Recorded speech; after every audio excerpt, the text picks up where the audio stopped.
You're listening to the Talking Headways Podcast Network. Talking Mondays. Keep moving on. Keep moving on. Talking Mondays.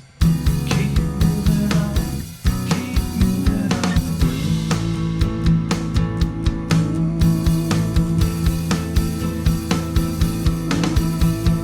Talking Mondays. Keep moving on.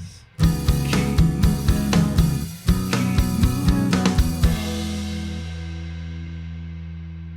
Happy Monday. This is Mondays at the Overhead Wire, sponsored by our generous Patreon supporters. I'm Jeff Wood, your host, and joined by friends from election night. That's right, we're sharing some of our election night shenanigans from the live stream we did on YouTube. You can still find the original 7-hour video at youtube.com/theoverheadwire to see everyone's backgrounds and setups, but we're cutting it down here to some more bite-sized bits for you to listen to for a half hour to an hour. This is episode 77, Shut-ins Anonymous 101 is in session for the pandemic. For this month of December, we'll be sharing these discussions from election night as it's getting into the holiday season, and we had some great discussions that I wanted you all to hear as well. So on this Mondays, we're going to chat with some election winners. Corey Aldrich, the CEO of Missoula's Mountain Line Transit Agency, which won their ballot measure, and Danny Katz of Colorado PIRG joined the show to talk about their work. It gets real fun when Danny finds out the election results for his live show. On the live show. Live on the live show. That's kind of funny. And as with me as normal are my co-hosts Chrissy Mancini-Nichols and Jerome Horn, and James Lamas joins for a short time as well. I hope you all enjoy this one as you have the previous ones. But before we get to the show, I want to let folks know that they can get this podcast wherever you find your podcasts, including iHeartRadio, Spotify, Overcast, Stitcher, and of course, Apple Podcasts. Make sure you subscribe so you don't miss an episode. And subscribing means you get both Mondays at the Overhead Wire and Talking Headways on the same feed. 2 fun podcasts, 1 great channel. Thanks to folks to subscribing through podcatchers. It's awesome that you keep coming back to the show. We really, really do appreciate it. Thank you so much for coming back each week and listening. All right, let's hear from Corey and Danny. Now we welcome to the stream Corey Aldrich, General Manager of Mountain Line Transit in Missoula, Montana. Corey, how are things going? Things are going quite well. I mean, as good as it can be with COVID, but buses are still running. We have most of our employees are healthy, and we have this ballot measure before the voters tonight. So we hope. Yeah. So are you excited? Are you excited about the ballot measure, or what's going on? Yeah. I mean, it's something that our board of directors has been working on for the past few years, and had intended to take this to the ballot prior to COVID. And with everything that went on with COVID, there was this concern that now was not the time to be making these big changes. There were big asks of the public, and our ballot measure we have it's small compared to many of them that are out there in the nation tonight. But for us, it's a significant a change and impact that it will have on our service levels. So we're really excited about it. Well, one of the things I know is in there is providing more service on the weekends. And can you just speak to how valuable that is? Yeah, that's a great question. When we did our long range planning in 2012, and then we updated it again in 2018, that was one of the biggest asks that the public had they want more service on the weekends and Sunday service. So this would, for the very first time, Mountain Line would be able to provide service 7 days and 7 nights a week, which is really exciting. It really makes the possibility of living car free or a 1-car household a possibility. So what's a part of how much money are you raising, or if it passes, how much money would it be raising, and what would some of the expansion of service be like? And Jerome mentioned the weekend, but what would it look like when it's if I hope if it passes? Great question. If it passes, it would generate about $3 million a year. With that, it would give us 7 days and 7 nights a week service. It would also give us some higher frequency on our early morning and late evening service. It would enhance our zero fare program, which we've started in 2015, which has been highly successful for us. Our ridership increased by almost 70% because of zero fare. We saw our ridership go from 900,000 to over 1.5 million, which is a huge increase for us, and it's been really embraced by the community. They love zero fare and want to see it stick around. So we want to see it be a part of our program for years to come. So it will enhance that program as well, and we'll also see some expanded service for our seniors and those with disabilities who utilize our paratransit and shuttle van service as well. And it will help with our move to a zero tailpipe emission fleet, which our board has set a goal of achieving that by 2035. So this will help with funding of that for electric buses. Corey, I've never been to Montana at all, actually. Would love to make it one day. But I have to say, opening up your website, opening your system app, it is the most quickly easy to understand small city bus system that I've ever seen. With the color-coded frequency and your grid of hours of operation, I feel like I could, figure out how to get around there pretty quickly. So wanted to give you kudos on that. Thank you. Assuming that this goes well for you, what do you see as the next steps? Because I look at the hourly service on set, 7 days, 7 nights is a big deal. I was in Oklahoma City this weekend and they only got there, and that they are not there yet. They have 7 days, but only 5 nights. But seeing 60-minute service on weekends, kind of makes me want a little more. What do you think the outlook is on continued improvements? Well, our community is growing quickly, rapidly, and we're running out of space to build inward, and so we're starting to move outward a little bit. We've been fortunate not to have a lot of sprawl because we're contained by mountain ranges on both sides. So we're kind of have this pull of keeping up with development and expansion, but also trying to provide service in areas that we haven't provided service before, and increasing frequency. As we all know, frequency is really the key to ridership and to it being a usable type of transportation for the public. If they have to wait an hour for a bus, the only people that are going to wait for that if they don't have another choice. And so if we can, my big dream would be 15-minute service on every route throughout the city. If you asked our county commissioners, their big dream is we would have transportation down our Bitterroot Valley into some of the smaller communities. If you were to ask our city council members, they would love to see service in all of in their wards, their areas that they are over.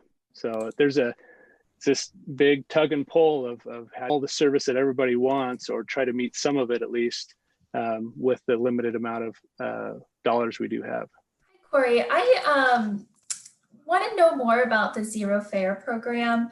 I'm working with a small rural agency in Oregon who is also exploring zero fares, and the conversation around, do you really want to give up that funding for expanded service, from that you could get from fares, that's the conversation we're having.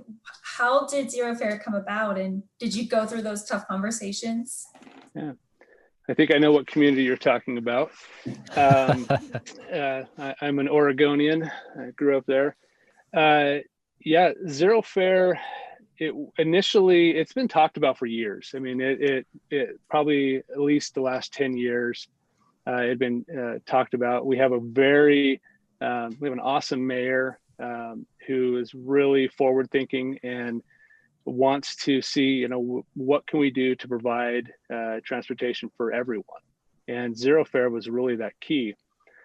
And, we floated the question to the voters we did a voter phone survey back in 2012, 13. And, the reception to it was kind of lukewarm. It wasn't overwhelmingly in support. So another approach was taken by getting zero fare partners. And essentially it's taken those community partners who were already buying passes and fares for their clients. We're now putting this money towards zero fare, replacing our fares, and then now it benefits the entire community. So we started with 15 partners, which included the hospitals, school district, our city, the county, and the university. And from there, it's grown. We've grown the number of partners, but there's always been that worry with zero fare, depending on partners to support it. What if we see a huge economic downturn and some of these partners can no longer participate? And that's why zero fare enhancement is part of the ask on the ballot tonight.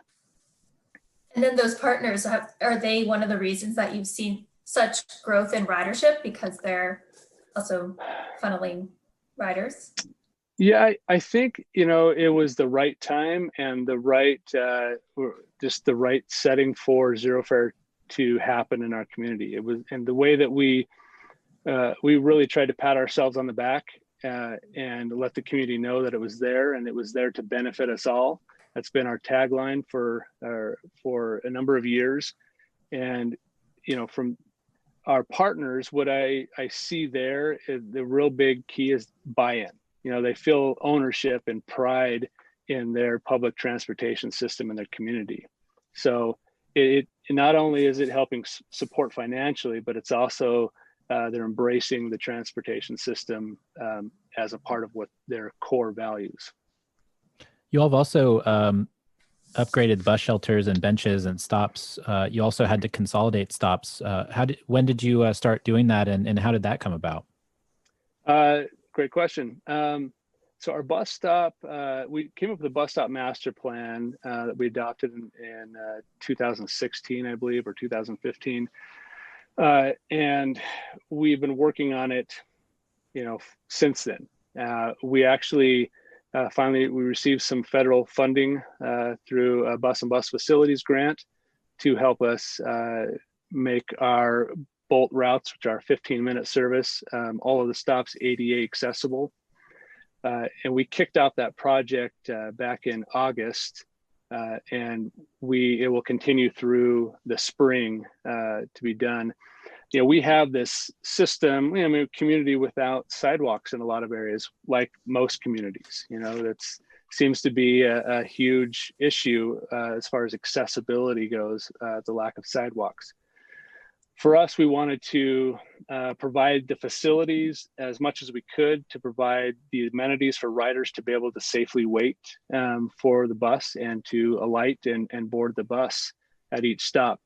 Our signage that we have, that we currently have, is old. It's, no parking sign, essentially, branded with the Mountain Line logo.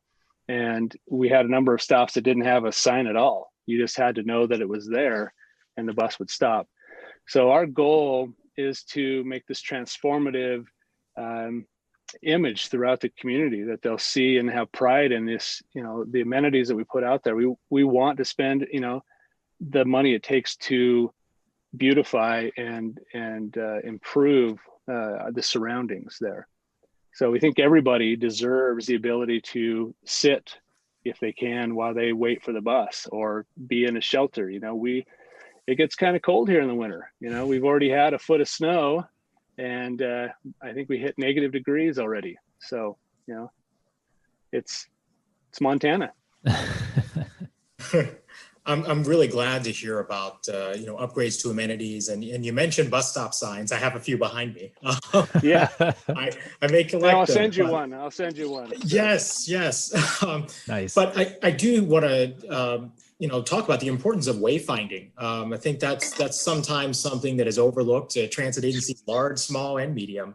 And just really important about the information and how clear it is. James mentioned you guys have a great system map, which is something that a lot of agencies need improvement in. But I'm glad to hear that you're making those investments and specifically really thinking about how you communicate your service to riders, because that is absolutely critical. Yeah. interesting with the wayfinding, when we first submitted our plans for signs that were along our Department of Transportation roadways, they initially denied it, saying that we couldn't do that because that wasn't allowed under traffic control regulations, which we came back and argued that it wasn't it was a wayfinding sign. It wasn't a traffic control sign. We had to take it all the way to DC to get to have them validate our argument there, because it's important that anybody can see and know, here's the bus and here are the routes that are going to be coming to it, and it's easy to find, it's visible. And that's why, for us having a real-time app on the phone so people can find the stops and know when the bus is going to arrive is super valuable. We're impatient nowadays. We want things, and we don't want to wait around for an hour. So we're willing to sit out there for maybe 20 minutes. If we can get in that window of time, then it's definitely usable. One of the things that I've been interested in Montana generally is how urban a state it is. I don't think people realize how many people actually live in the state in cities.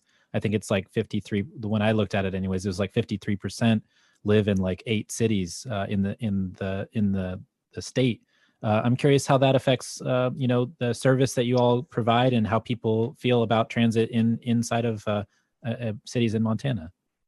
That's a really great question.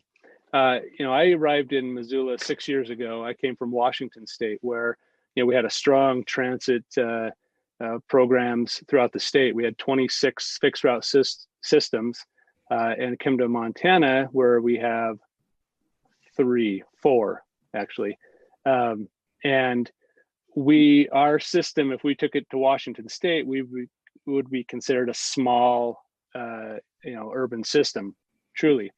But here in Montana, Missoula is the second largest community in Montana, and we have about 80,000 people. So with that, our ridership that we do at Mountain Line is more than all of the other little transit systems throughout the state combined. So it's a challenge. There are areas that are growing, and they will be changing, and hopefully, with the census, we'll see, a 4th city that will be over 50,000, which would be nice.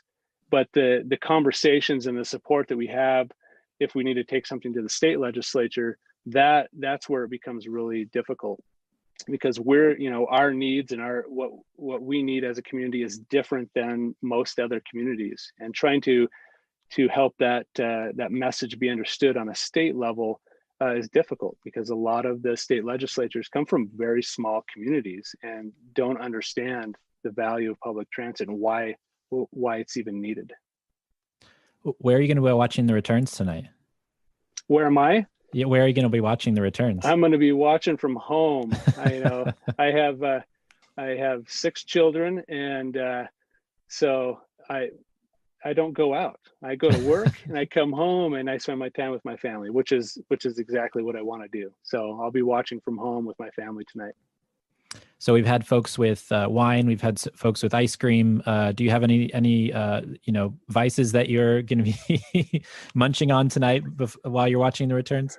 Lately it has been my homemade Reese's peanut butter cup, chocolate chips and peanut butter, and it's delightful. So that sounds awesome. Protein and sugar at the same time. So. Love it. Well, Corey, we want to thank you for joining us. We really appreciate your time, and we wish you good luck in the returns tonight. Absolutely. Thank you so much. I really appreciate it. Let's go to our next guest, Danny Katz, the Executive Director of Colorado PIRG. Danny, welcome. It's great to see you. Hi. Thanks for having me. Well, thanks for coming on. How are you feeling in Colorado? Don't count your bike lanes until they're built. So waiting to see the final numbers come in here. We think we ran a really good campaign, so excited to see the final results. And if we win, that's $36 million coming into climate solutions, including good transportation options. So I'm excited to see the results.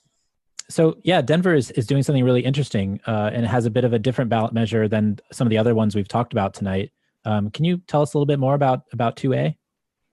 Yeah, I think it's pretty unprecedented. So what is happening is Denver voters are voting on whether to create a fund for climate solutions, and we'd be one of the only cities in the country that has this dedicated funding stream coming in. It's a sales tax increase, and it will result in about somewhere between $36 and $40 million annually. And those dollars have to be used for climate solutions. And we know in the transportation world, you can't solve climate change if you're not tackling the transportation sector. So we're excited to see a lot of those dollars going into climate friendly transportation like transit service, biking, walking. We certainly need a lot more in Denver.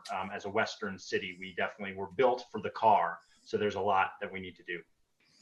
So it's $40 million a year to invest in, like you said, climate change solutions. If this passes, do you think that other cities will follow suit? I think it's definitely a good blueprint for other cities. I mean, we know $40 million is not enough. I mean, it's not enough per year to tackle climate change. It's not enough to transform our transportation system the way we need to, in a way that's going to give people the options that gives them the ability to get around safely. I'm sure you've talked all evening about the value of transit, walking, biking. So it's certainly not enough, but this is, I think, a good blueprint, not only for raising some dollars and investing those dollars right away, but also the way we're doing it. 50% of those dollars are earmarked for communities that are being most impacted by climate change and are most vulnerable to climate change. I think there's a lot of overlap there between communities that have been left behind when it comes to walking and biking infrastructure, and certainly communities that have a lot of transit dependency, a lot of need for better service. So I think there's some really good overlap there. And overall, this should be a good model for a lot of other cities to use. We don't want to let the polluters off the hook. So we definitely need to do things to make sure that they're paying their share of all the pollution they're putting out there. But this is definitely something that I think cities should look into if we approve it here in Denver. That's an interesting point about spending the money in the places where it's most needed. A lot of the commentary that I saw online about the measure was talking about regressive taxes and as a sales tax, et cetera. But also, I mean, I think it's interesting that you all are focused on spending the money where it needs to be spent. But I'm curious how that spending priority is made explicit, as a policy goal, as something that actually happens. Yeah, it's a mandate to the office that's going to be administrating and spending these dollars, investing these dollars. So the dollars will come into the Denver mayor's office. He has an office focused on climate and sustainability and resiliency. The dollars come in there, and it's in the language, nice and clear, that 50% of those dollars needs to go to these particular communities and areas. And Denver has done a lot of work to identify them. So there should be some really good overlap with a lot of the planning that we've already done.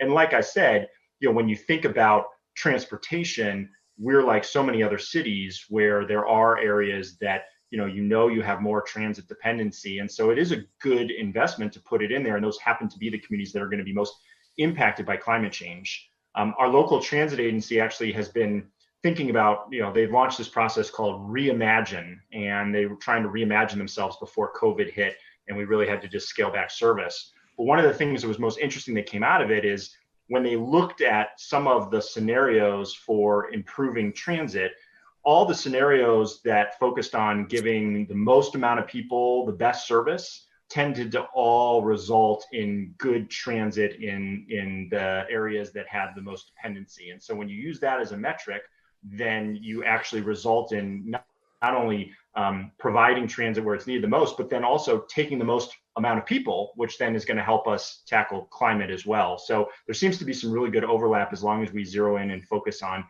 where we can have the biggest impact. Yeah, I know that's something that Christoph, you talk a lot about too. Yeah.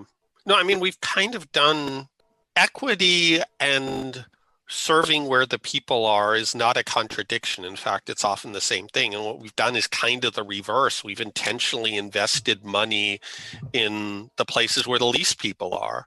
And, I think Denver is an example of that. If you look at where the rail investments have been compared to where the ridership is, there should have been more of an investment on Colfax an awfully long time ago.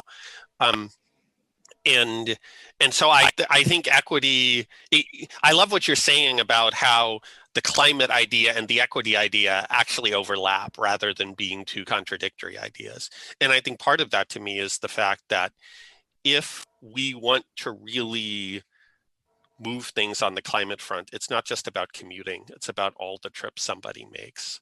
If we simply turn a commute trip to a car-oriented suburb into a transit trip, and that person still has to do everything else in their life in a car, it is not doing nearly as much good as putting better transit in a place where somebody could actually not need a car to do everything they need in life.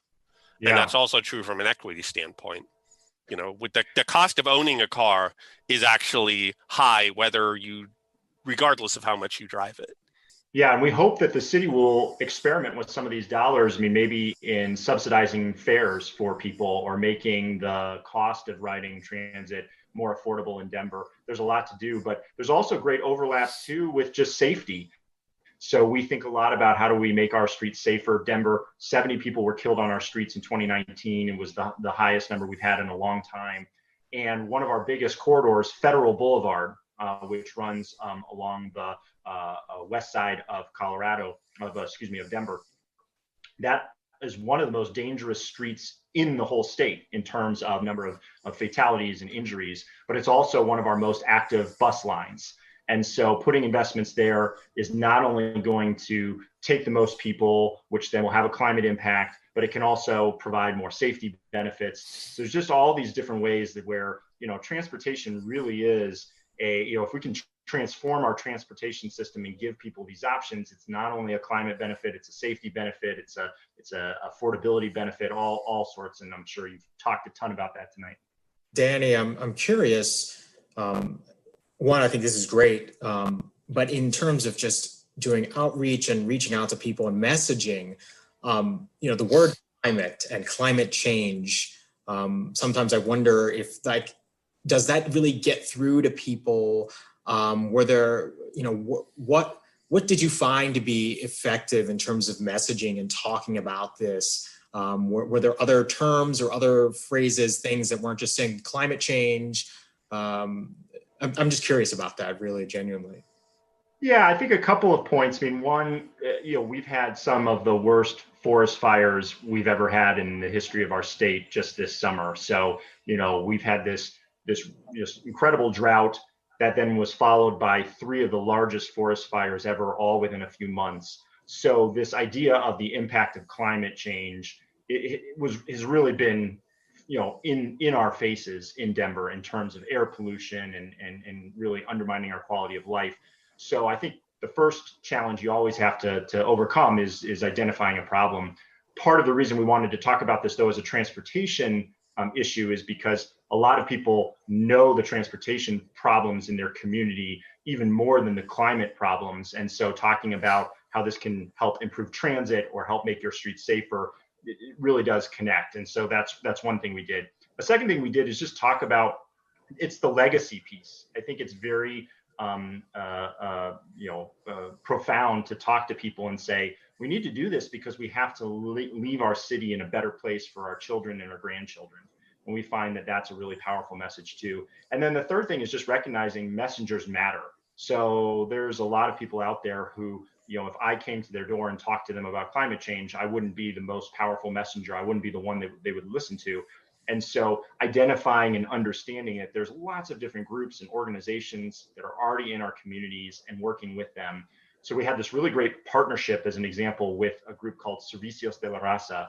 And we were able to get a lot of Spanish materials and social media posts out there, as well as English, but just have a better messenger who can connect with a whole host of constituencies and communities. And so just being cognizant of how we build out and make sure that this is an issue that people can connect with, no matter where they come from, no matter what language they speak, no matter where they live. And so being cognizant of that just kind of good old coalition building and making sure we're connecting this to a lot of different communities and a lot of different voices. So I think those are some of the things that hopefully will put us over the top tonight. What are some of the fun things you've been working on lately, Danny? Aside from the ballot measure. Leading up to this, yeah, one of the things we've had the most fun with recently is really pushing on dedicated bus lanes. So this is something pretty new to Denver and our whole region. We don't have a lot of these. And so we decided to really put some effort into that. And the city of Denver was considering putting some dedicated bus lanes right through downtown Denver.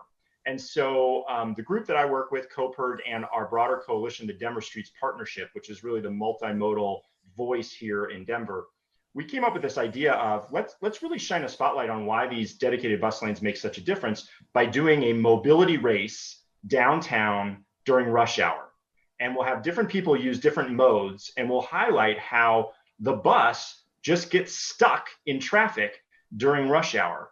And when we have these streets where hundreds of buses, and I just pulled out a schedule, there's over 800 buses that use this one street in downtown Denver every day. And so when you have congestion downtown and they're stuck in regular traffic, then that's 800 different buses that are impacting the entire region. They're being delayed. And it's not just it's not a consistent delay. It's not like, oh, my bus will be here 2 minutes late. It's like sometimes the bus comes 10 minutes early and sometimes it comes 30 minutes late, and you're not going to plan around that. So we really wanted to highlight how challenging this was. So we did this mobility race, and we raced, if you're familiar at all with Denver, from Union Station to Civic Center Station, which are two big bus hubs. It's only a mile apart, and it's not really a route that most people, commute on a daily basis in terms of just going from Union Station to Civic Center. They're usually going beyond. But we thought that 1 mile would be really, really helpful to show. So we had somebody race on a bike, and we had somebody walk, and we had somebody drive, and we had somebody in a bus. And of course, the bus was last. So the bicyclists made it there the quickest, and they went out of their way because we don't have a lot of good bike infrastructure either downtown. So they went over to the creek and rode the creek and then came back.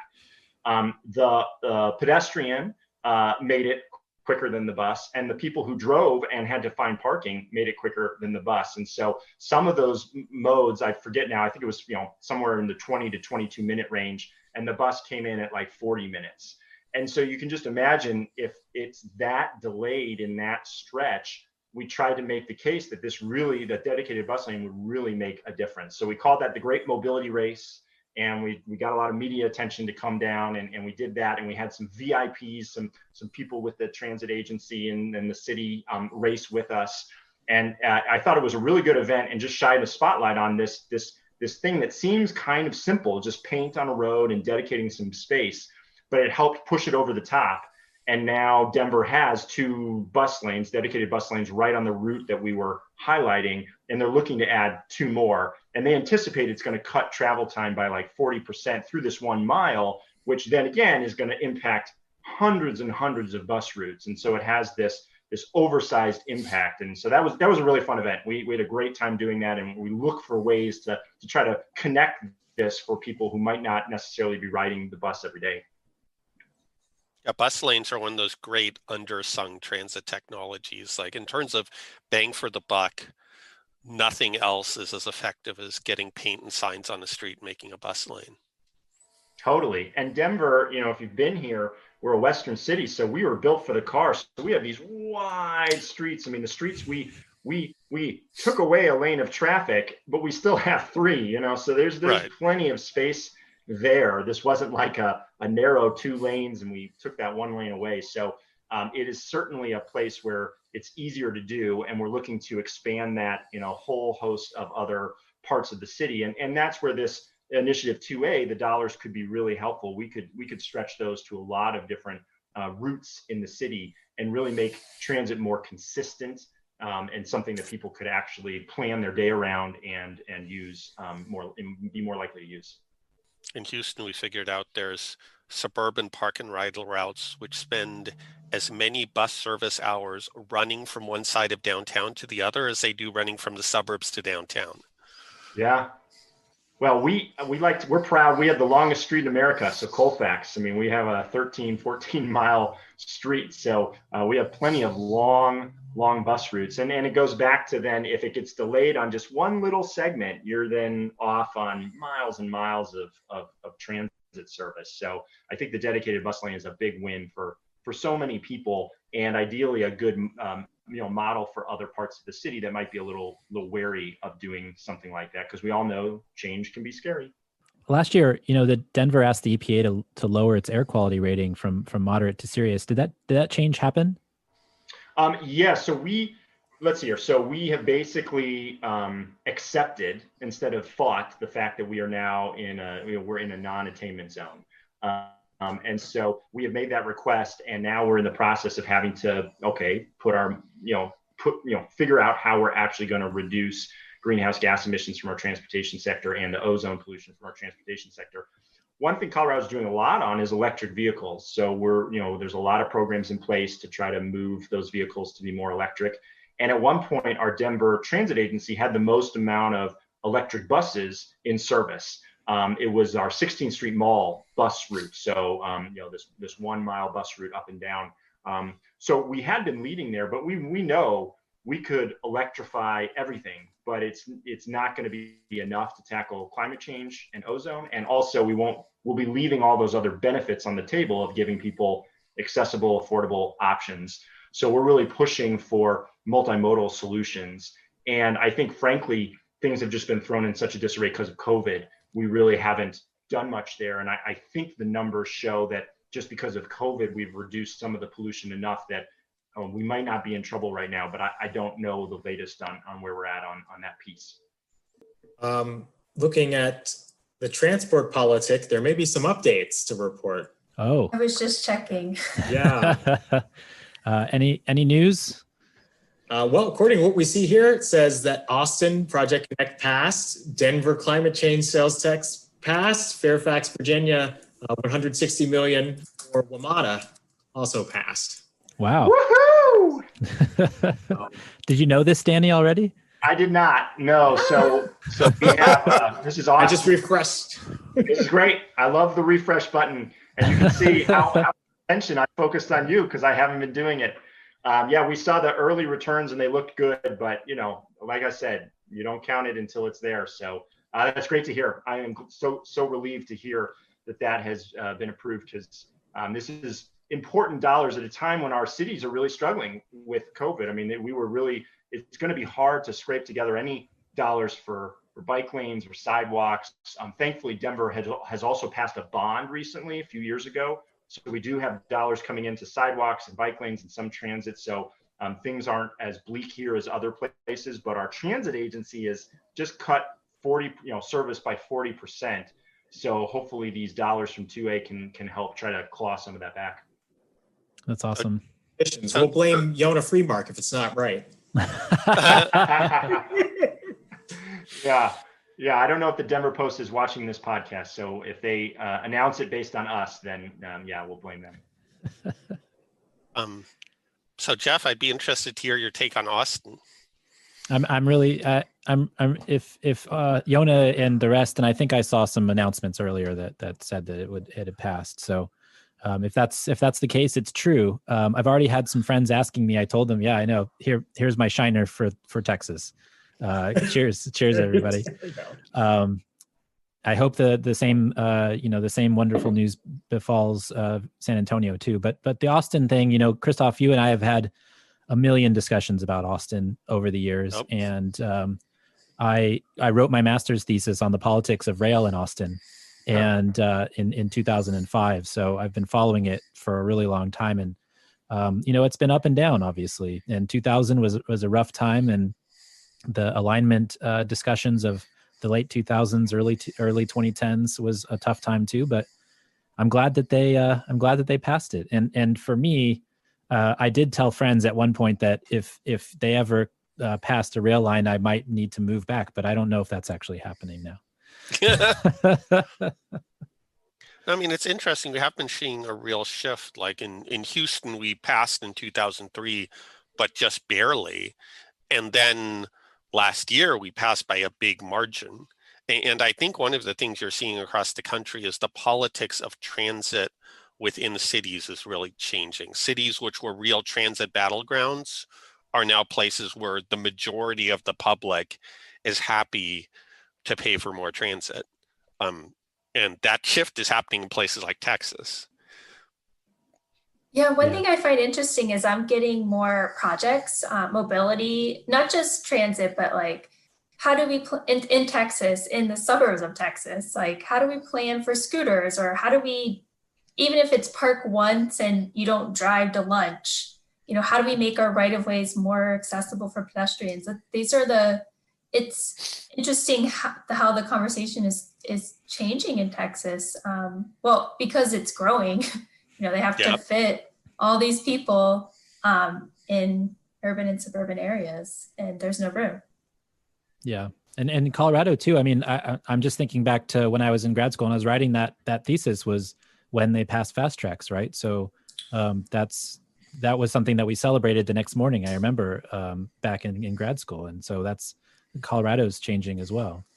Well, I think it helps because, I mean, as much as that rail really is just a backbone and, doesn't serve as many people as, a good bus system can, it just puts something right there in front of your face where you start to see these trains, you start to see these transit routes, and more people are like, well, wait, I want something like that too. So I think it has been really helpful as that has been built out, even though, there's definitely huge gaps in our system. And one of the things we wish we could have had more of is the train system with a bus system on top of it. And so that's what we've got to fill in. But at least the train system has really helped just make transit, well, of course we need this and we have it, and it's working in the areas that we have the rail line.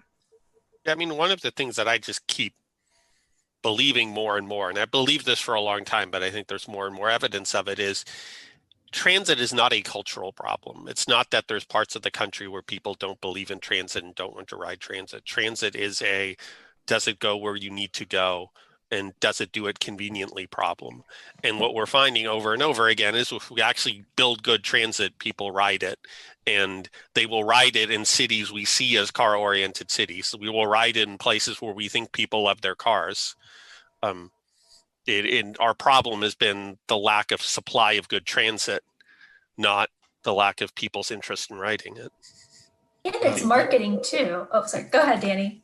I was just going to say, in our case, it's trying to spread the peanut butter so thin, even when we do have resources, the Denver Transit Agency, RTD, is one of the largest geographically. So, we do have a lot of resources, but then we spread it awfully thin. And so it really does make it harder to provide that really convenient service to a lot of people, because we're trying to provide, a little bit of service to everybody.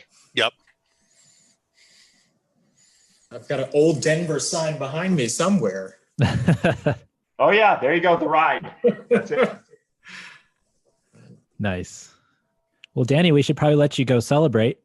I know. Well, I have to get off. Yeah, I have to go scream from the rooftops that we won. So this is great. Thanks for having me on, and thanks for highlighting Denver and what we're doing here, because it's it's important steps we're taking, and I hope this climate measure can be an example for other cities as well. Yeah, we do too. Thanks so much for coming on. All right, thank you. Bye. All right. Well, I want to give thanks to Corey and Danny for coming on the show during a busy evening, as well as Christoph and James for their great questions too. I hope folks have been enjoying this series, as it's a nice bit of a flashback too. So yeah, we'll have another one next week with some familiar faces and voices, and I look forward to sharing that with you all. So this week and every week, I want to thank our generous Patreon supporters. You guys are awesome and keep the show going by listening and supporting each month. This show and Talking Headways really wouldn't be here without it, so thank you very much. And you can support the show by going to patreon.com/theoverheadwire if you're so inclined. We've had people sign up each month during the pandemic, so we're super appreciative for that. And for $2 a month, you get some stickers and a handwritten note. And for $10 a month, you get your bus-only scarf, as well as the stickers and handwritten note. Now, I will share that the bus-only scarf is actually sold out for the moment. However, I have ordered more. They disappeared faster than I thought, but they'll be here soon, hopefully right after Christmas. So if you want to order one, feel free to do so, and I'll have it to you a little later.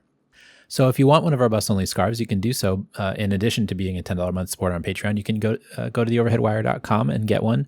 And as I said, we'll send it along as soon as we get them back in stock. And I also want to mention that we did produce an audiobook version of Raymond Unwin's 1909 classic, Town Planning in Practice. And if you want to get your hands or ears on one, go to raymondunwin.com. So this book was really fun to produce. It was so fun that I said fun before book. And if you're a history of planning fan, it's the very first one listed on the American Planning Association's 100 Essential Books for Planning. So go and pick it up, the audio version, today.